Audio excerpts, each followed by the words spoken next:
Welcome back, everybody, to the Daily Racing Show here at RacePlazaMedia. My name is Milan. My name is Pia. And today we're going to talk about the final round 7 of F1 Academy at the Yas Marina circuit in Abu Dhabi. Yes. What a weekend, what a race. Yeah, so going back to the previous weekend, they also had raced in Qatar. The last race was canceled, so we were going into this weekend expecting only 2 races. However, they switched it up on us. They were able to figure out some space, and they added the 3rd race, which was really, really nice. Which also meant, by adding a 3rd race, Abby Pulling's championship was then taken away because technically Dorian Pain would have been able to score enough points to still win the championship. If Abby would have... No, okay, so Dorian would have had to get pole position in every single race, would have to win every single race, and get fastest lap in every single race, and Abby would not score a single point across all 3 races. Which was, going into the weekend was already very unrealistic. That would have been a huge fall from grace because I believe Abby was essentially always on the podium. I think so. Every race. So going into the weekend, Abby was like, "What did you say to me?" And she just got all poles. And then she already got it. Became champion. That was no surprise there. No surprises. In F1 Academy, in case you didn't know, you get 2 points per pole position. Yes, exactly. But it was a great race weekend. Fantastic. We just watched all the races back to back to back, and they were all really fun. They were all really entertaining. There was lots of on-track action. The great thing is the Yas Marina circuit is a great track. Yes. It's a track. There's several overtaking opportunities because the women don't have DRS. There's still long straights where they can take advantage of the slipstream and slingshot around their competitors if needed. However, there was also a big constructor championship fight still ongoing, just like we had in F1, the F1 Academy. There was a competition between Roden and Prema Racing. So essentially Abby Pulling's team and Dorian's team. There's of course other drivers in their teams respectively, but so we see why there is so much not contention, but there's competition on the track. So yeah, it was a great race. Great races. Plural, yes. So starting with the first race. Yes. So we had Abby Pulling on the on pole position. And we had Chloe Chambers in 2nd place. Was she in second for the first one too? Then we had, I think it was Hamda in 3rd. And then, or it was Dorian in 3rd, and then Hamda in 4th. No, it was Hamda in 3rd. I'm trying to think. So on the right side, she would be 4th. Yeah, I think she was, because she was behind Hamda, I thought. Yeah. Anyways, we watched a lot of the races back to back, so there's a little bit of confusion there. But then we had actually excellent start in the first race of Chloe Chambers, immediately jumping Abby, getting ahead of her, and then leading into T1. However, I think in T3 then, because she's pushing, you have Abby pulling behind you. Of course, you're going to be pushing. Yeah. The tires were not up to temperature, and not then she spun out, and then she joined the race unsafely, then got another penalty on top of that. So it was really, really unfortunate for her. However, Abby was like, okay, I'm going to take off now. Yes. However, we had a fantastic fight between Hamda Al-Kabezi. Yes. Home race for her and for her sister. And then for Dorian Pan, they were battling. There was a bunch of battles going on, because I will say, because you have those 2 really, really long straights on this track, it does favor the F4 cars that they're in, because you don't have DRS like you said, but you can take a lot of advantage on the slipstream, and you have some races or some tracks with F1 Academy this year where there wasn't that much overtaking opportunity because there was not enough slipstream opportunities. I know they already announced for next year we'll be getting a bunch of new tracks that will be racing. Yeah, and we're also getting another team and more drivers, but we'll get into that for our official season recap and looking ahead for next season. But this made just the racing in the track really, really exciting. Yes. So the first race ended up finishing with Abby Pulling came in first. Hometown family hero. And queen, yes. Hamda Al-Khawaisi came in second. And then in third, we had Dorian Pan, which is also, I mean, you had mentioned it to me before, but I didn't know, or visually I hadn't seen it. Well, first of all, all the Al-Khawaisis, both Hamda and Amda, look like... The female Al-Khawaisis. Yes, the female Al-Khawaisis look like copy and paste from the mom. Mom was like, I'm not even going to try. I'm just going to print myself out. I mean, because the mom is so pretty. She's very... And like both of the Al-Khawaisi sisters are really, really pretty. Yeah. But the mom, I mean, it's just like copy and paste. Especially Amda looks very much like the mom. And then Hamda got more the height, but still some of the features.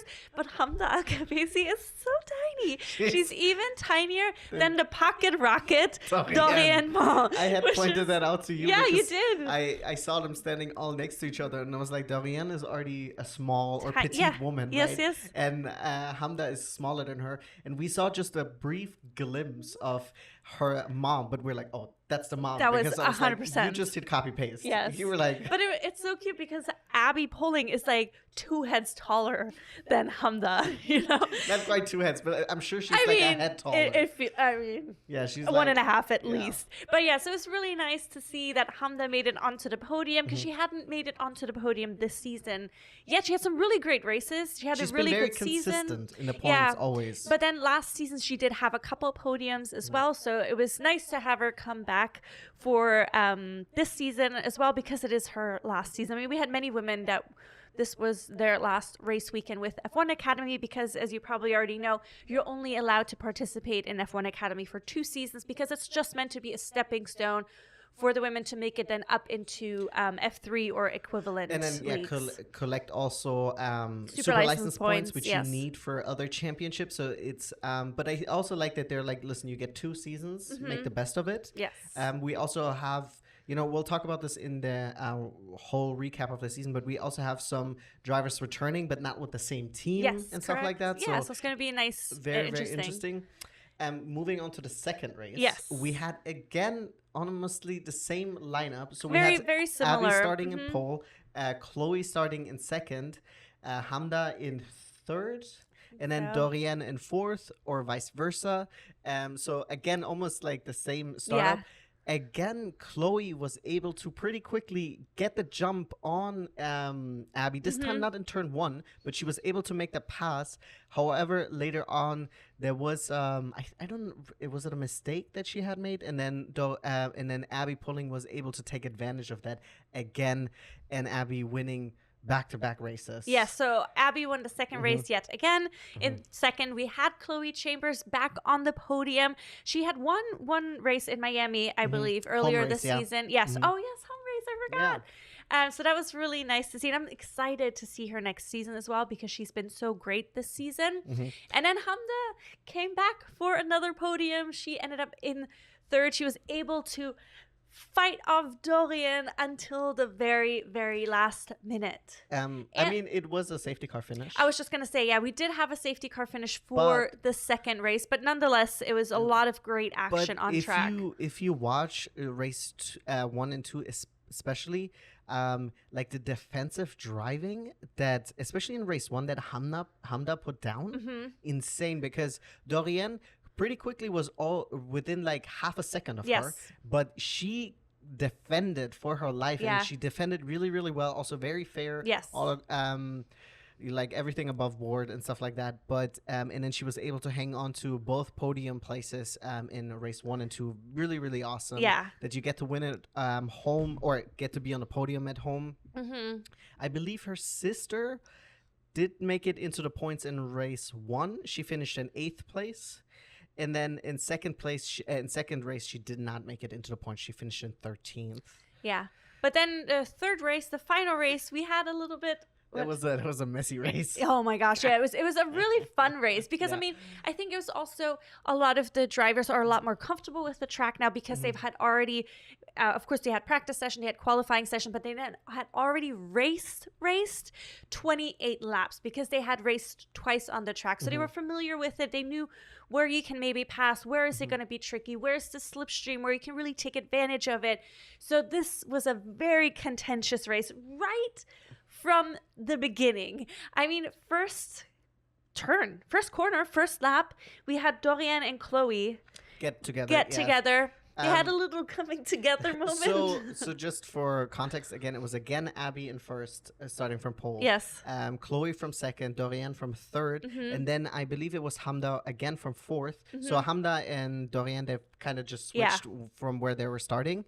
And then Dorian had an excellent start right off the starting line. She kind of pushed Chloe to the left to kind of like get her disrupt her start. Yeah, exactly. And then she was ahead in making that left turn, but Chloe was also there, and it was kind of like, if you watch the F1 race, it was kind of the same situation between Max and Piastri. Yes. Max was there in the corner, but he was a little bit too late, and he ended up clipping Piastri. So in this case, it was Chloe clipping Dorian. Chloe ended up getting a 10-second penalty for that. And she also had to go into the box for a damaged front wing, which in F1 Academy really ruins your race. I mean, of course, there was the safety car at the end, but in F1 Academy, you're not required to do a pit stop. Yeah, so anytime you have to go in because of any kind of damage or because you have a puncture or something, yeah, it ruins your race because they're also not ready to do that. They don't have the crew to do a 2.5 second pit stop or anything like that. So it was a real big shocker right at the beginning that two people who had chances for the podiums immediately were at the back of the field now. But then that gave a beautiful chance to Maya Berg, who started in P6. Yes. She was able to take advantage of that whole kerfuffle. And so we had then Hamda in second place, and then we had Maya coming in the third place, and then they were kind of battling back and forth. Maya eventually was able to get the jump on Hamda, because Hamda was also kind of like, it was very difficult for her because you're in this position where you might be able to actually pass Abby, because Abby was not able to really take off or take advantage of starting from P1. She was always kind of within vicinity, like within half a second.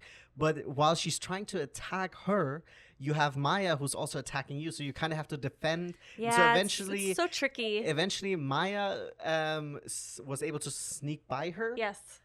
And then Maya was like, listen, I have always been the bridesmaid, yes, but never the bride. Literally, she's been on the podium every single race many since times. Sanford. She's so consistent, either second or third. And I can understand why, if you rewatch any of the other races, she always comes out of the car a little bit bummed. Yeah, because it's like, oh man, it's so close here. I'm almost right there on this on the top step. And then she was able to get the jump on Abby. Yes. And once again, it was actually really interesting because Abby was in first, Maya was in second, and then we had Hamda in third. But because they were so close together, Abby ended up having to defend against Hamda they're going into that chicane. Yes. And Maya was like, thanks for leaving the door open on the left side. And then she just went around. Yes.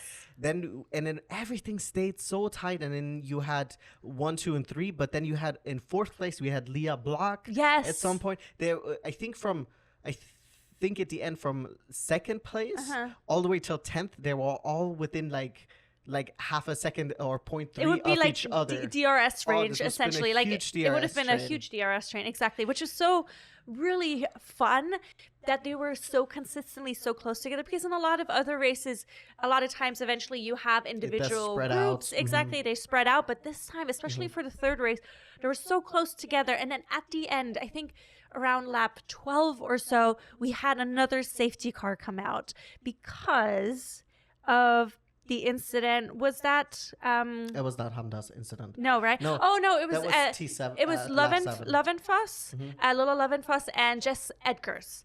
They were, or Jess Edgar. They got a crash together. And I mean, we had a couple crashes, we had a couple yellow flags, but this was another safety car that came out. Yes. Sorry, before we get into that, I did wanted to mention, so we had Leah Block in P4. Yes. And we are rooting quite a lot for Leah, because, you know, she's a 17-year-old young woman who is first time racing in a single-seater championship, and who has had a huge progression throughout the season. Yes. She has not made it onto the podium, so we're like, oh, she might have the opportunity. Close. However, then because once again, the front was so tight. She miscalculated a corner and she ended up hitting Hamda in the back. Hamda ended up spinning out, and she ended up getting hit with a 10-second penalty. Yeah. Plus, I think she got a false start. Yeah. Well, no, the false start was the previous race, but then because she cut the corner and then she didn't give back the position apparently. So there was a lot of those kinds of penalties.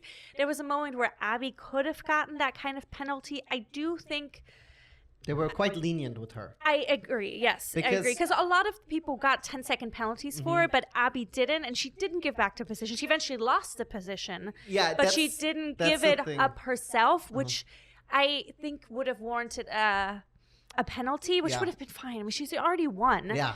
But like, I get it. But anyways, so then we go into, like, we're very close to the end of the race. We have Edgar and Lovenfoss crash into each other. Unfortunately, both of them had to end their race right there. Then the safety car comes out and we're both like, oh my gosh, is the last race also going to end in a safety car? Which we know F1 doesn't like to do. But then at the end of lap 13 or like 13 and a half, suddenly it's like safety car ending. Yes. The safety car went out, so it was now up to Maya was in the front, ahead of Abby, ahead of Leah at that time, but we already knew that she wasn't going to be on the podium, and then Nerea Marti was after that. But it was really a huge moment for Maya, because one, of course, she's leading, which is huge. You're almost at the end of the race.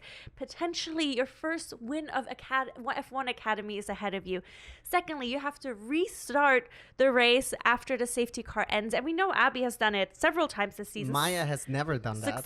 Exactly. And it was really unfortunate leading into the safety car. Maya was like, because it was so tight, the back, they were keeping each other busy by defending and attacking. Yeah. Maya was like, I'm Audi 2000. Okay. But she had an 8-second lead that ended up getting neutralized through the safety car. Yeah, because she literally she lapped almost a second faster than a lot of the other women, because like you said, they were all bunched together. They were all like driving a little bit more defensively because they were trying to watch out that they don't get overtaken. So we had Maya then leading. She was back right. Abby was right on Maya's bootay. And rear wing. Yeah, so it was up to Maya to restart the race, and it's a huge undertaking. There was one final lap to go. So then when they crossed under the hotel, Maya steps on the throttle. I don't think Abby was quite ready for it yet, or she didn't anticipate Maya to start the race when she started it, or like go for it. And she probably thought she was going to maybe do it at a different place and not do it right off the get-go. Exactly. And then Maya was able to retain the lead. I think she immediately got another 3 seconds almost out of it because she started so well. And then so ended up Maya winning the first time ever in her F1 Academy career, the first Ferrari to ever win at the Yas Marina circuit. So huge shout out to Maya. And I think she got fastest lap. Yes, she also got fastest lap. And because Maya ended up winning the race, Prema Racing also won the Constructor Championship. And in second place, we had Abby Pulling. Of course, she couldn't end the season not on the podium. And then in third place, because Leah Block got the penalties that she did, Nerea Marti ended up on the podium yet again. This is race 3? Isn't it crazy that Dorian made it all the way up to 5th place? Yes. That was huge because after that crash, after this spin out, she had to let essentially everyone pass so she could safely rejoin. And she was like, let me put the pedal to the metal. Yes, indeed. Yeah, so she came in 5th. But yeah, so it's really also nice to see that Nerea on her last race weekend, her last race of her F1 Academy career, she was able to land on the podium again after being on the podium in Sanford earlier this year too. So it was a nice ending. Both Abby and Nerea were getting a little bit emotional to knowing that it was their last races at F1 Academy. We know for sure that next year we will be seeing Abby in the GB3 championship. Yeah, because she got the full ride due to winning the F1 Academy championship. Which is really awesome. It's like Susie Wolf was doing really a lot of work and really consistently like also expanding, and we're getting more drivers on the grid, we're getting more teams joining, and then there's also like a huge reward of winning the F1 Academy, which we talked about this. I brought this up to you earlier last year, which was the inaugural season of F1 Academy. We didn't get to watch that. They didn't show that. So we never got to see Marta Garcia, who won F1 Academy last year race. So we didn't really get to see her shine. I know that she did a Formula E test, but I don't know what she's doing now. Yeah, I know lots of the F1 Academy women did a Formula E test earlier this year. And I know Marta had been racing a couple different leagues, including Freca alongside Dorian as part of the Iron Dames. So she's definitely still racing. And I hope that the F1 Academy or her success in the F1 Academy definitely helped her. But I think now, I mean, this season, Abby will have even more rewards coming out of it just because there's also more eyes on it. And of course, Abby also dominated. I'm not quite sure how Marta's season was, but I'm just excited for all the women coming even now after them because I'm hoping that it will just bear even more fruit for all of them and give them real opportunities to really go up through the ranks because that's all they want. They just want the opportunity and also funding to help prove themselves and keep racing because they're all excellent at it. Yeah, and Abby, I think Abby was setting records this year. She's won 9 races this year, which is incredible. Yeah. I think it is very interesting because Dorian had this breakout weekend. Opening weekend. So the first time we get to watch F1 Academy. So I think it's very interesting that there's so much she got so much positive, deservedly positive press, and she's the pocket rocket, where I think Abby didn't really get any of that, even though Abby was really the dominant racer throughout the season. But it is because Dorian came out first time in a single seater, and then she immediately got double pole, and then she technically won both races. So it's really it's a little bit unfortunate, I feel like, for Abby that she didn't get her flowers in that way. However, she is F1 Academy champion and she's getting a full ride next year, so I think she's quite happy with what she got. I think so too. But let us know in the comments if you watched these 3 very exciting races. If you haven't watched them, highly recommend watching them because we are not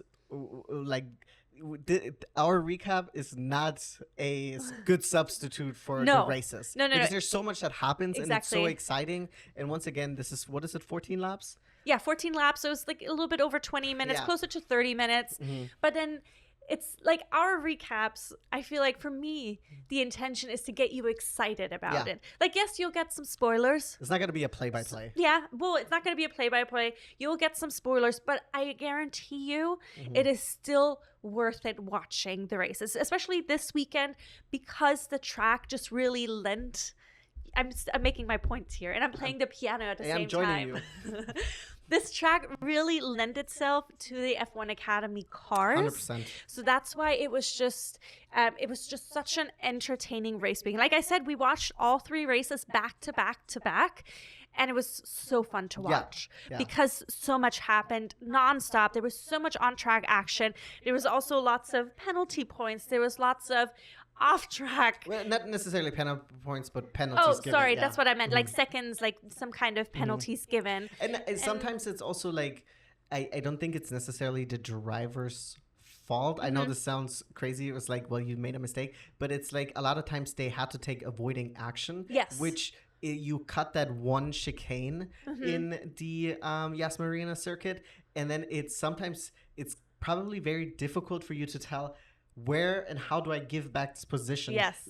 But that's what I mean. That's why it's interesting, because penalties mean something happened. So there's lots of things that happened on the track. So I highly recommend you watching it. So please go watch it. It's the last weekend. I'm so excited for next season. We will be doing a recap video of the entire season and looking ahead for the season 2025. I hope by the time we record that, we will have finalized all of the drivers, because there's still a couple seats that are open or things that haven't been announced yet. So we'll have to wait and see. But give us a like, give us a subscribe, chime in the comments, chat with us. And then, we did want to give a shout out to, spoiler, F2 Academy. It's not Academy. It's Formula 2. The championship winner is Gabriele Bortoleto, who we will be seeing next year on the F1 grid. So in a Alpine. Is it Alpine? Nope, no, that's Jack. It's not the house. No. It's a steak. Steak. It took me a second there too. Well, I named 2 wrong teams before I got there. But yeah, so he will be joining the grid next season. So it's a great way for him to end his F2 career with a win, especially going into the weekend with just a half a point lead ahead of Isaac Hadjar. Yeah. So congratulations to him. We look forward to seeing him full-time on the F1 grid next season. But yeah, that's it for us for today. Thursday we'll bring out, of course, our what to watch, as little as it is. There's just a couple more races Also, left. if you made it all the way here until the end, guys, we're on Blue Sky. Follow us. Oh, yes. That's new. Okay. Bye. Bye.